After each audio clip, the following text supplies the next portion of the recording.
My whole life, I used to be really cute. I don't know what's happened. I think a lot. What happened to you? But this morning I want to talk to you guys about love. And we're going to go to 1 Corinthians 13.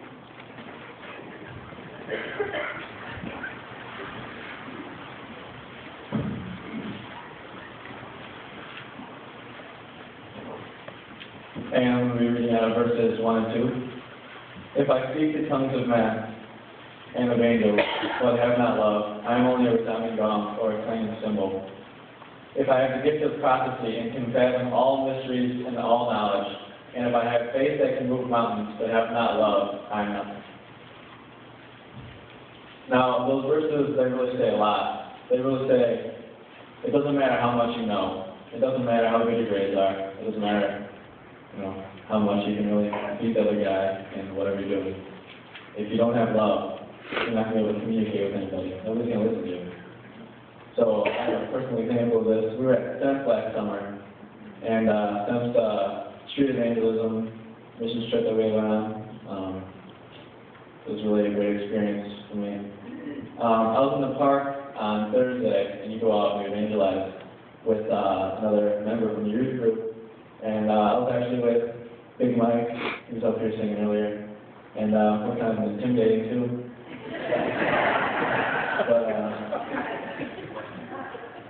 But we'd walk up to people and they'd turn away. But we came to this one guy, and he was actually willing to talk to us. And we found out through this conversation that this man was an atheist.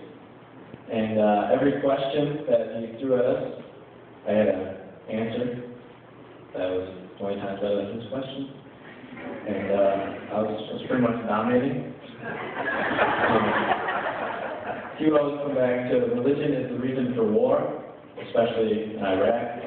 And we spent a lot of time on that. We spent a lot of time on why abortion is wrong. We spent a lot of time on creation. All the big arguments that atheism has against Christianity, we spent a lot of time on that. I really had him cornered the entire time. It was kind of like a boxing match, and he was stuck in the corner, and I wasn't going to let him out.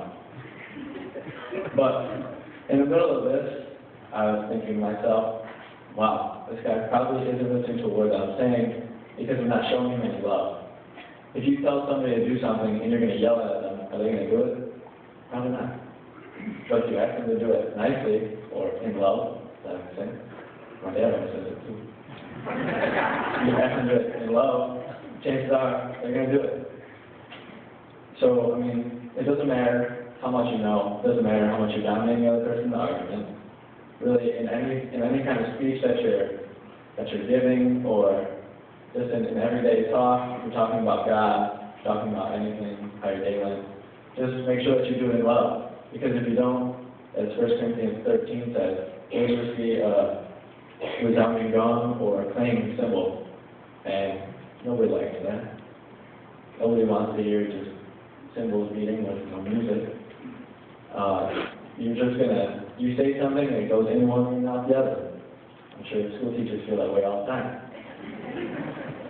But the last verse in 1 Corinthians 13, chapter 13, says, and now these three remain, faith, hope, and love, and the greatest of these is love. So I want to challenge you guys today to just go out your way and show love to somebody, because it might change their life. This week has been pretty emotional for me. Last Sunday, I was sitting up in church, and service was coming to a close. I got a text message, my phone vibrates, didn't have a ringer. But my friends know not to text me during church. They know I tell them only if it's an emergency. So I get a text message that says, so-and-so from your school has just committed suicide. And I was like, wow, man. I go to school with about, I'd say, 150 kids in high school. So I know everybody. I knew who it was right away. Wow. Somebody who you see every day doesn't feel loved. They feel alone. So they just decided to end it. 14 years old. Terrible.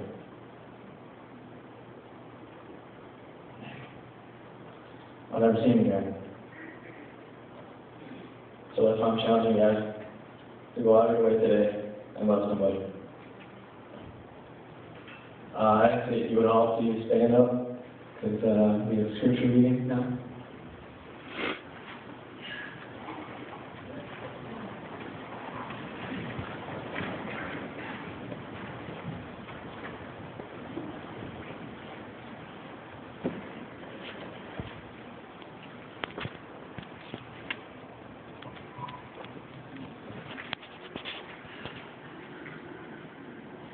The word of the Lord came to Jonah, Son of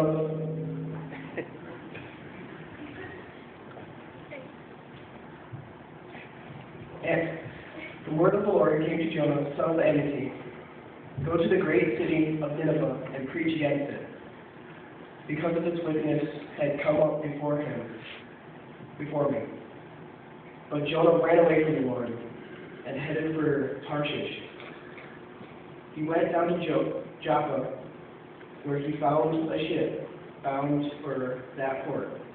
After paying the fare, he went aboard and sailed for Tarshish to flee from the Lord.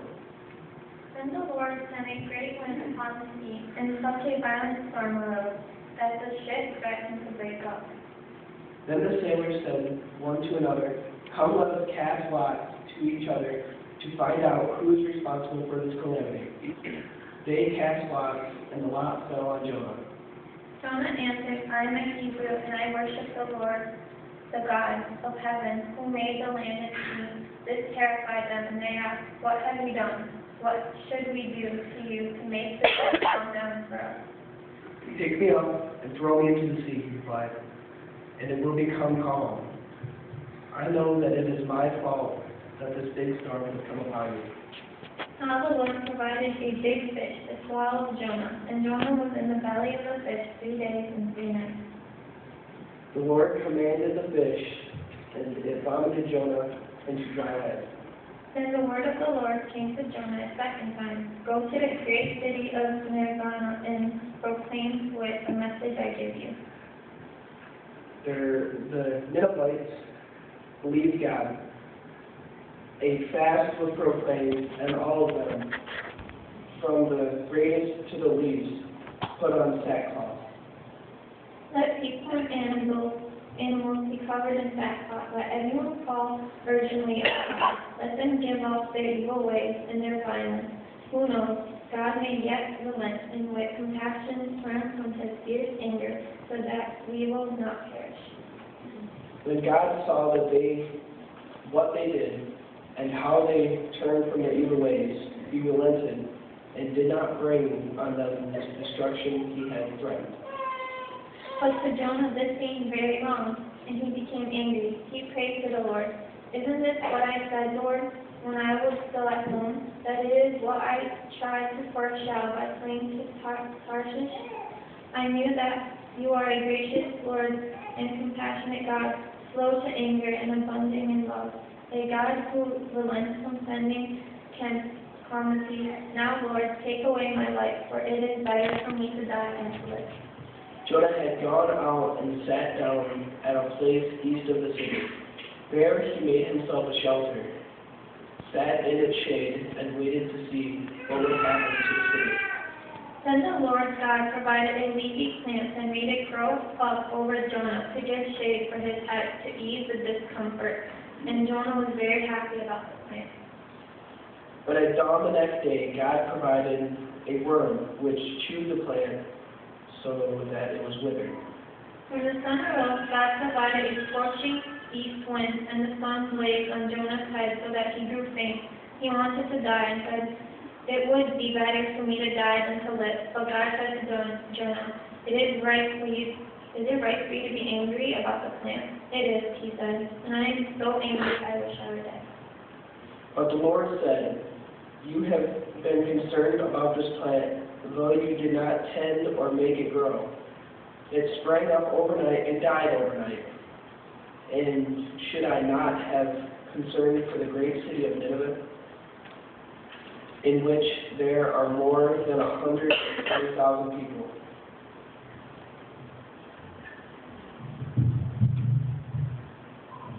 may be seated.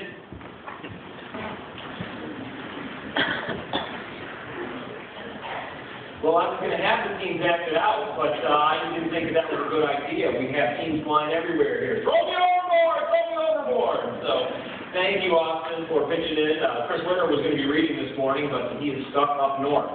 So, Austin filled in here at the last minute for us. We appreciate that, and you and Diane as well. All of the team, they did a fantastic job this morning. And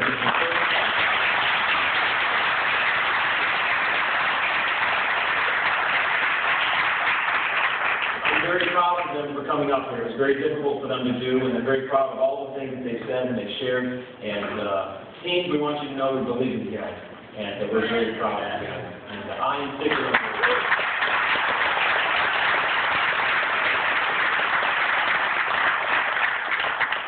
This morning, I wanted to share with you some things taken from Jonah, the story of Jonah. Many of you know we're doing a series on the Teach campaign that is going on through Metro Detroit. And so we're continuing on with this. And today, it's How Are We Just Like Jonah is the title of the sermon. And